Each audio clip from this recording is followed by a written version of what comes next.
Esses dias eu tava lembrando de quando eu entrevistei o Paulo Guedes, faz um tempo já, e ele disse assim, ó. Para virar Argentina, 6 meses, para virar Venezuela, 1 ano e meio. E aí eu trouxe alguns dados para a gente entender se de fato a gente pode virar uma Venezuela ou não. E, lembrando que por que é importante gravar esse vídeo? Porque, a Venezuela já foi um país próspero, tá? E hoje 94,5% da população vive em extrema pobreza, o que é um absurdo. E aí eu vou te pedir duas coisas nesse vídeo. O primeiro de tudo é muito simples, tá? Não tem nenhuma grande exigência, é só você curtir esse vídeo. Essa é a primeira coisa que eu peço, tá? Então botão aqui embaixo, parece um joinha, muito parecido com uma mão fazendo assim, né, Kaique? Não é muito complexo. Aí você vai pegar o seu mouse, você arrasta até lá e clica aqui. Ou você pega o seu dedo, esse mesmo, e você clica ali também, que já resolveu o problema. Passo 1, feito. Passo 2, o passo 2 é difícil, hein? O passo 2 é você não brigar nos comentários. Essa é difícil, essa é pedir demais, não é? Eu acho difícil, mas tem gente que já me xingou de tudo que vocês podem imaginar. Eu sou bolsonarista, eu sou lulista, eu sou esquerdista, eu sou de direita, eu sou não sei o que lá, eu sou... É uma loucura, hein? Nos comentários o pau vai quebrar, eu acho. Posso estar enganado, espero que não. Quem sabe com esse pedido vocês se compadecem e não fazem isso nos comentários, não é mesmo? Porque onde não tem educação, não tem espaço para troca de opiniões e crescimento, certo? Então vamos pro vídeo. E antes de começar aqui, temos um recadinho para você que é o seguinte, hoje tem mais de 20 mil fundos de previdência. E desses aqui, mais de 2 mil são para investidores qualificados. E acredito que tinham muitos fundos de previdência com taxa de administração com pouco resultado ao longo do tempo e muitas taxas. De previdência arca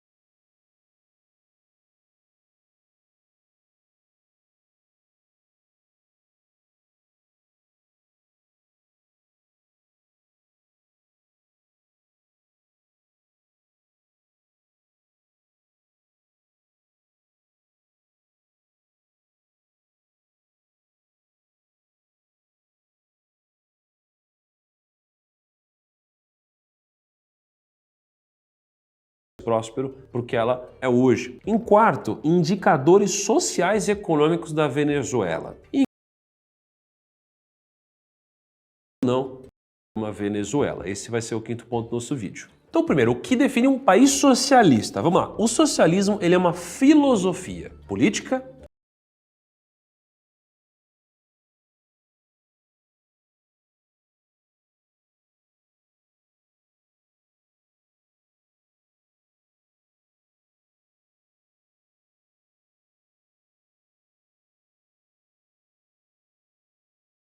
do socialismo, mas tem algumas características que de alguma forma diferem a filosofia socialista de outras filosofias políticas. Por exemplo, as principais características do socialismo dentro do século XXI são basicamente o seguinte. Primeiro, a tomada do poder pela classe trabalhadora. Então, geralmente a classe trabalhadora, ela toma o poder. Você tem a socialização dos meios de produção. Você também tem a ausência de competição e do lucro. Então a lógica é outra, não necessariamente é para eu ter lucro, então eu não tenho uma competição necessariamente, eu não tenho quem é melhor, quem é pior, não em tese. Depois eu tenho uma economia planificada. O que é isso? O Estado ele é responsável por todos os setores da economia, ou seja, é uma economia totalmente estatizada, com o Estado no papel de planejador central. Então imagina o seguinte, quando a gente ouve aqui no Brasil, o pessoal falando sobre, se o governo tal ganhar, vão privatizar as empresas. Se o governo tal ganhar, vão manter as empresas estatais, ou seja, o Estado como dono dessas empresas, tá? No socialismo, a gente geralmente tem o Estado como dono de todas as empresas são estatais e quem define o plano é o Estado. E aí vimos para o nosso segundo ponto, que é o seguinte, a Venezuela é socialista? Essa é uma grande dúvida e você vai entender o porquê. Nos últimos 23 anos, a Venezuela foi governada por governos de esquerda. Primeiro, Hugo Chávez, de 1999 a 2013, governou por 14 anos. Depois, ele morreu em 2013, foi vítima de um câncer. E o Nicolás Maduro, de 2013 até, e aqui vai depender, porque se você perguntar para a população da Venezuela, você vai ter respostas diferentes sobre quem é o presidente. Para alguns, o Maduro ele governou até 2018, para outros ele governou até 2022. Dito isso, vamos separar aqui em duas partes os fatos do que aconteceu de fato na Venezuela. Primeiro, vamos falar sobre o governo de Hugo Chávez. Hugo Chávez ele foi tenente-coronel na Venezuela até 1998, aí ele ganhou as eleições presidenciais. Até aí, tudo bem. No primeiro ano do governo dele, em 99, ele propôs a Constituição Venezuelana de 1999. Aí ele foi aclamado pelo governo como a Constituição Bolivariana. O bolivarianismo ele é basicamente um conjunto de doutrinas políticas que foram criadas por um general venezuelano no século XIX, que é o Simón Bolívar.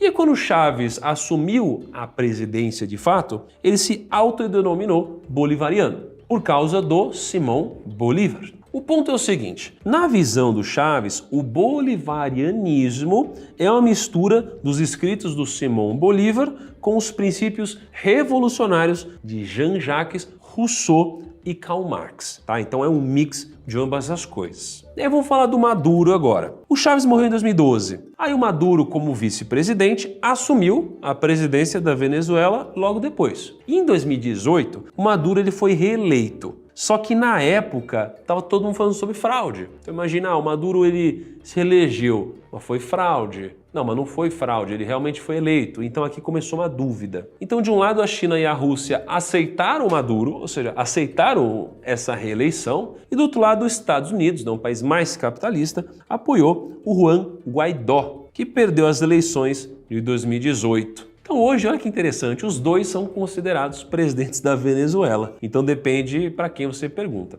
O ponto é, o Nicolás Maduro se considera o primeiro presidente chavista da América Latina, ou seja, seguindo os ideais do seu antecessor Hugo Chávez. E aí tem gente que acha que não, quem é o presidente é o outro. Então fica essa loucura aí, ninguém sabe quem é o quê. Resumindo aqui a pergunta de se a Venezuela é um país socialista. A Venezuela é um governo socialista, só que com interpretações do Chávez e do Maduro. Inclusive, o partido do Nicolás Maduro é o Partido Socialista Unido da Venezuela. E eles diziam que queriam implantar o socialismo do século XXI. Então, acho que dá para dizer que eles são socialistas, certo? Então, respondida aqui a segunda pergunta. E vamos para a terceira parte do vídeo. O que aconteceu com a Venezuela? Eu vou pegar todos os fatos que aconteceram nos últimos anos, mas vou pegar talvez um dos mais importantes aqui que aconteceu em 1999 que mudou de fato a história do país. Foi a Lei Habilitante. A lei habilitante permitia que o presidente legislasse por decreto. Então, em resumo, ele podia chegar aqui e ele podia decretar um monte de coisa sem ser aprovado pelo Poder Legislativo. E ele fez isso algumas vezes na história. Por exemplo, imagina que tem uma calamidade. Ele pegou e falou, desastre natural. Beleza. Aí depois, lidar com a ameaça do governo dos Estados Unidos. Ele foi lá e falou sobre isso. E depois, a implantação do chamado socialismo do século XXI. Então, ele tinha poderes para fazer isso, sem precisar de tantas aprovações assim. E o Chávez distribuiu terras, estatizou reservas de petróleo, ou seja, transformou essas reservas em reservas do Estado e nacionalizou setores inteiros da economia. Imagina um setor, está lá na mão da iniciativa privada, ou seja, do empreendedor, enfim, dos trabalhadores. De repente, o Estado vem e fala, esse setor inteiro é meu, 100% meu. E em 2009 foi aprovada uma emenda que garantiu ao presidente e aos demais cargos públicos o direito de uma coisa bizarra, Kaique. Olha só, reeleição ilimitada. Imagina, sou presidente, daqui a 4 anos tem reeleição. Aí daqui a 4 anos, já foi 8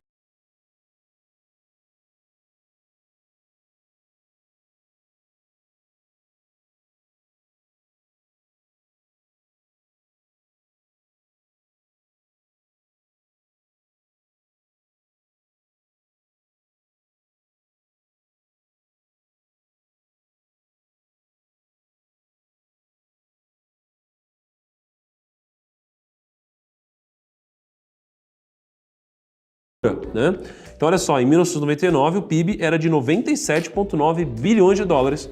e em 2013, 371 bilhões. O cresceu 8,21%. Então o PIB per capita em 99 era de 4.127 dólares, em 2013, 12.457 dólares. Índice de pobreza, que mede basicamente a porcentagem.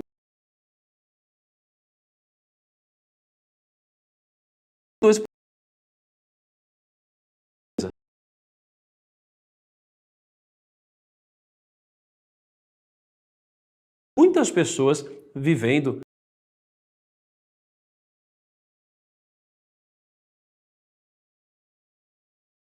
esses primeiros anos.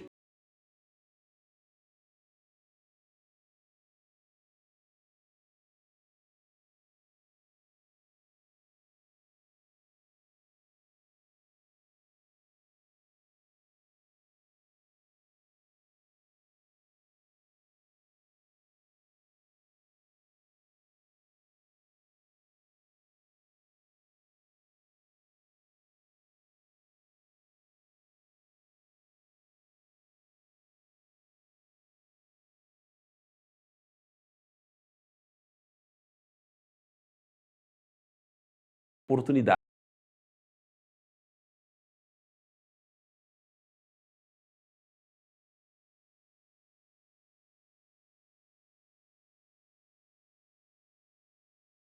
E olha a dependência do PIB da Venezuela com o petróleo. Em 2000, a dependência era 80,4%. Você tem noção que o PIB da Venezuela em 2000 era 80,4% vindo de exportações da Venezuela em relação ao petróleo? Kaique, pensa assim, ó, de R$100 que o país gera, 80 vem de exportação de petróleo. É bastante, né?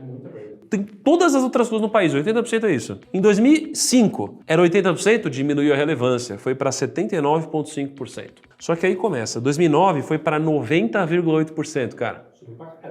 E aí 2013, Kaique, de 100% do PIB, 95,8% do PIB ele era de exportação de petróleo. Mas no Brasil inteiro ter, de todo o nosso PIB, 95,8% exposto a um único produto, cara. Tipo a soja. A gente está muito concentrado. Risco da ruína. E o que acontece? Durante o governo de Hugo Chávez, o preço do barril de petróleo ele explodiu. Ele saiu de 15 dólares o barril para mais de 100 dólares em 2008. Ele foi de 15 para 100 dólares. Então imagina se a economia depende de um único produto e aí esse produto ele sobe de 15 dólares para 100 dólares em 2008, aí depois caiu um pouquinho para 90 dólares em 2013. Caraca! Ou seja, é como se tivesse acertado a ação que mais subiu na bolsa e todo o seu capital tivesse nisso. É tipo isso. Porque ou vai dar certo ou vai dar muito errado. E o que aconteceu foi que em 2013 assumiu Maduro e nos anos seguintes o preço do petróleo começou a cair. E quando começa a cair, a casa começa a cair também, não é mesmo? Então o preço do petróleo foi caindo, ó. Caiu lá, 2014, né, estava 107, aí 2015, 48, 2016, 30, 2016, 46, tá? E aí, meu amigo? Aí quando o seu PIB está totalmente dependente de um único produto que está caindo o preço, aí a casa começa a cair. E aí a Venezuela começou a enfrentar um problema atrás do outro. A Venezuela é um país que é abençoado com riquezas naturais, ela passou por uma grave crise do petróleo ali em 2013, 2014, estatizou empresas e vários setores da economia, o câmbio disparou, né? Então no ano de 2021 eles tiveram uma inflação na casa de 684,86%. Eles tentaram tabelar os preços, a gente já aprendeu no passado que isso não funciona. A história mostra que a política de congelamento de preços não dá certo. Já vimos várias vezes na história, não sei porque tentam ainda fazer isso. Os produtos começaram a sumir das prateleiras, natural, né? Imagina, você congela o preço. Aí eu pego e falo, uai, tô gastando mais para produzir do que para vender? Eu não vou vender. Aí eu tiro o produto da prateleira, não tem mais para comprar, tem gente que passa fome, tem gente que morre de fome, aí começa a loucura, né? Então os produtos começaram a sumir das prateleiras. Peso médio, isso é uma loucura. O peso médio de 64% dos venezuelanos caiu 11 quilos em 2017. As pessoas ficaram mais magras, 11 quilos. Olha só. Hoje, segundo dados da ONU, 94% da população se encontra em extrema pobreza. O país encerrou 2016 como o segundo mais violento do mundo, com 3 vezes mais homicídios do que o Brasil, proporcionalmente, né? E naquele ano o Brasil teve cerca de 30 homicídios a cada 100 mil habitantes, enquanto nosso vizinho teve 91,8. Segundo a ONU, o número de refugiados fugindo da Venezuela é similar ao da guerra na Ucrânia e é considerado um dos países mais corruptos do mundo, segundo dados do Corruption Perception Index 2021 dos 180 países do estudo. E a Venezuela é o 177º, ou seja, de 180 países, ele é o 177, atrás só da Somália, Síria e Sudão do Sul. E aí, vamos falar um pouco sobre o passado da Venezuela. Sabe o pior de tudo? A Venezuela já foi um país muito rico, muito rico. Eu tenho amigos que contam histórias de quando viajavam para lá, país muito rico, próspero, né, e etc. Ele era um dos países mais ricos da América Latina nos anos 50 e 80. Ela era conhecida como a Venezuela Saudita, devido à riqueza por conta do petróleo. Na capital, em Caracas, os prédios eram altos e muito modernos para a época, de uma forma comparativa. As rodovias eram largas. Os hotéis eles eram considerados um luxo e um paraíso tropical. Então você tinha muita coisa legal e à frente do seu tempo. O que aconteceu? Muitas medidas econômicas que não deram certo. Estatização de empresas, expropriação da propriedade privada, impressão do dinheiro, que gerou hiperinflação, tabelamento de preços, que gerou escassez de produto nas prateleiras. E assim como as políticas positivas demoram para surtir efeito, as negativas também. Então, às vezes, a gente pode plantar uma semente negativa hoje, ela não vai crescer da noite para o dia. Ela vai ter muito tempo, vai regar semente, vai virar uma árvore, essa árvore vai começar a dar frutos negativos, então demora, tá? Tanto bem quanto mal demora. E a Venezuela dependia de um único produto. Conclusão, hoje a Venezuela é uma das economias mais falidas do mundo de fato. O que é triste, tá? Eu não tô falando isso daqui feliz ou curtindo ou comemorando isso, não. É ruim. A desgraça alheia é triste. É ruim. É sempre ruim ver alguém triste, alguém sofrendo. Só para deixar muito claro isso daqui. E aí vamos ver alguns indicadores interessantes aqui, ó. Econômicos, tá? PIB 2020, 46 bilhões de dólares. Saindo de um PIB de 484 bilhões de dólares em 2014. Caiu tudo isso. PIB per capita, 1.700 dólares hoje. Em 2020 foi o segundo menor PIB per capita da América Latina, atrás só do Haiti. Inflação 2021, 686%. Salário mínimo, 7 mil bolívares, que equivalem a... Chuta, Kaique. Quanto que é o salário mínimo por lá? Em dólar? Em dólar. 200 dólares. Quase, pouco menos. 150 dólares. Menos. Menos? 110? Menos. 25? Pouco menos. 50 cents. Mais. 2 dólares. 2 dólares e 50. Caraca! Esse é o salário mínimo na Venezuela. 2 dólares e 50. Desemprego. 8 milhões de pessoas estão desempregadas, que é cerca de 29% da população, enquanto no Brasil a gente tem 14,4 milhões de desempregados, mais ou menos 6,7% da população. Pobreza. Cerca de 94,5% da população vive na pobreza, 76,6% estão abaixo da linha da pobreza extrema, que é absurdo, tá? Aí você pega o Gini Index. O que é o Gini Index? É um índice de desigualdade, digamos assim. Quanto menor esse índice, significa que o país ele é menos desigual. Ou seja, se ele é menos desigual, ele é mais igual. Anota aí, o problema não é a desigualdade, o problema é a pobreza. Por quê? Porque a Venezuela tem um índice de Gini de 0,37. Aí você pega o Brasil, tem um índice de 0,53. Você pega o Chile, 0,44. Pega o Uruguai, 0,39. Paraguai, 0,46 e o Haiti, 0,41. Em qual país aqui você gostaria de morar? Com certeza não é a Venezuela. Pelo menos a lógica me diz isso. Ou seja, a Venezuela ela é mais igual do que o Brasil.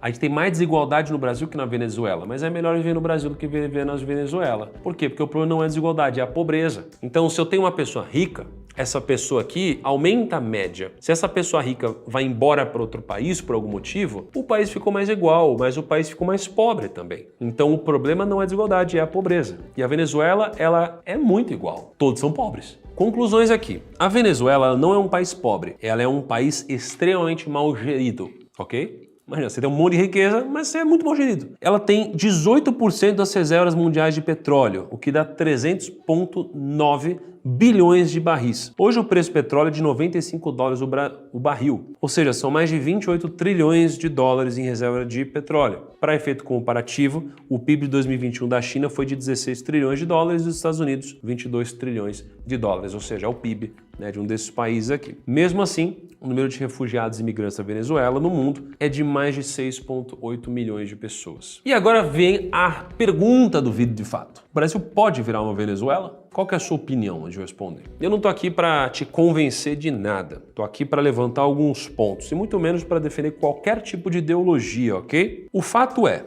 A Venezuela cresceu muito no começo dos anos 2000 até o fim do governo Chávez, mas depois que o Maduro assumiu o sistema econômico da Venezuela, né, ele se provou falho, trouxe miséria, tivemos vários problemas. Mas por que a Venezuela chegou onde chegou? Então eu trouxe 5 principais temas que levaram a Venezuela para onde ela está hoje. E o problema é que se, de alguma forma, algum país quiser repetir o feito, basta você repetir essas 5 iniciativas. Pelo menos é um indício de que isso aqui pode acontecer. Primeiro de tudo, estatização em massa de empresas e setores de economia. 3 em cada 4 estatais foram criadas, expropriadas ou confiscadas durante os governos de Hugo Chávez e Nicolás Maduro, tá? Então, estatização em massa de empresas e setores complexos da economia foi uma das coisas que a Venezuela fez. Então, se você quer saber se o Brasil pode virar uma Venezuela, é só a gente reparar nisso e ver se a gente está fazendo isso ou não. Ao que me parece, não estamos fazendo isso, mas temos que ficar atentos. Segundo, expropriação da propriedade privada. O Maduro, inclusive, já obrigou proprietários a venderem imóveis para os seus inquilinos. Quem não vendesse dentro do prazo para os seus inquilinos, mandado pelo Estado, né, levaria uma multa de $40 mil,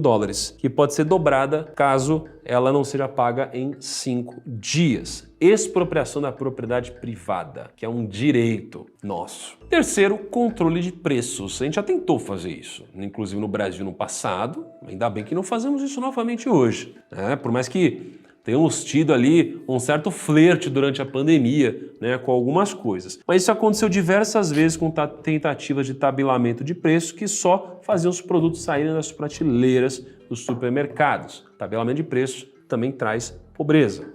Quarta coisa, um populismo extremo. E por quê? Calma. Por quê? Né? Porque geralmente a gente vê um discurso do Maduro anti-elitista, como se o rico ou o empreendedor fosse um malvadão. No Brasil isso também muitas vezes acontece. Ah, o rico, o empreendedor, ele é malvadão. Qual que é o ponto? O ponto é, no Brasil, os pequenos negócios, eles geram 72% dos empregos com carteira assinada no país. Então, pensa que os pequenos negócios, na maioria deles, eles não são grandes empresários, não têm muito dinheiro, eles que empregam o país. São os pequenos empreendedores. Então, se você faz um discurso contra os empreendedores, cara, os pequenininhos que contratam a maioria das pessoas com carteira assinada no Brasil. Então, um discurso muito populista e contra, né, os empreendedores de alguma forma, se isso acontecer um dia, pode nos atrapalhar. E quinto ponto, corrupção. Corrupção, né? A gente já viu muito isso por aqui. A Venezuela conseguiu uma nota de 14 sobre 100 no índice de corrupção da Transparência Internacional. Prefeito de comparação, o Brasil, né, que não é um modelo a ser seguido em relação a isso,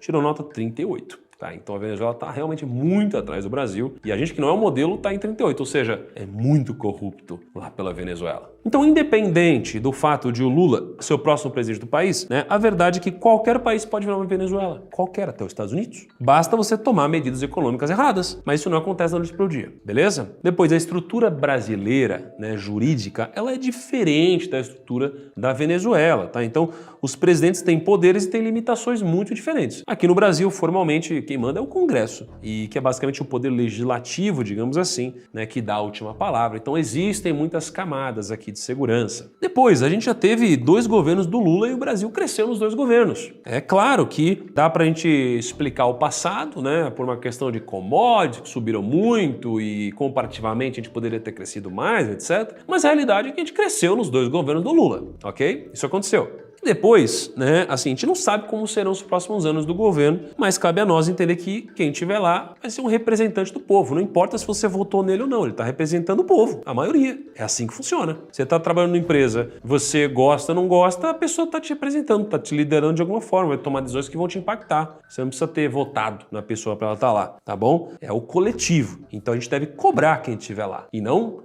vangloriar ou ficar idolatrando, tal, não é essa a cabeça. E por último, estamos todos no mesmo avião. Torço para que o Brasil prospere, para que de fato a Venezuela também prospere. Torço para que ela cresça, para que toda a população de lá prospere, ajude, cresça, empreenda, crie riqueza, não tenha mais fome, não tenha desemprego, possam ser muito felizes. Eu desejo a mesma coisa aqui para o nosso país, para que a gente possa prosperar, crescer e poder se importar com coisas que às vezes parecem tão distantes da nossa realidade, como uma felicidade, família, um Natal gostoso, né? Poder não passar fome, ter água, cobertor, uma cama para dormir e muita saúde. Me conta o que você achou aqui nos comentários. Um grande abraço, até o nosso próximo vídeo e tchau.